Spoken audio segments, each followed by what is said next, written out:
Hi అండి, welcome to my channel. ఈరోజు పకోడీ ఎలా చేయాలో చూద్దాం రండి. ఇలా సన్నగా కట్ చేసి పెట్టుకున్న ఆనియన్స్, తురుముకున్న ఆలు అండ్ కరివేపాకు, కొద్దిగా కొత్తిమీర కూడా వేయండి.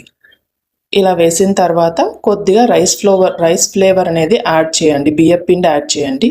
కొద్దిగా శనగపిండి కూడా యాడ్ చేయండి. ఇవి యాడ్ చేసిన తర్వాత కొద్దిగా ఉప్పు అనేది యాడ్ చేయండి. మీకు సరిపడినంత సాల్ట్ అనేది వేసుకోండి. కారం కూడా మీకు సరిపడినంత వేసుకోండి. చిన్నపిల్లలు అలా తినేట్టుగా ఉంటే మీరు కొద్దిగా కారం వేయండి. పెద్దవాళ్ళు అయితే కొద్దిగా ఎక్కువ వేసుకోవచ్చు. ఇలా యాడ్ చేసిన తర్వాత అంతా ఒకసారి మిక్స్ చేయండి. కొద్దిగా వాటర్ వేసి మరీ కలపండి. ఎక్కువ వాటర్ వేయకుండా కొద్దిగా వాటర్ అనేది వేసి కలపండి. ఇలా కలిపిన తర్వాత ఒక 1 or 2 minutes అనేది మనం పక్కన పెట్టుకోవాల్సి ఉంటుంది. ఇలా కలిపితే ఇలా వస్తుంది.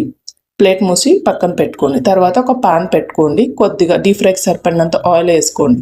వేసుకున్న తర్వాత ఇలా కొద్దిగా వేసుకుంటూ కొద్దిగా స్లో మంట మీదే వేయించండి. క్రిస్పీగా అనేది వస్తాయి.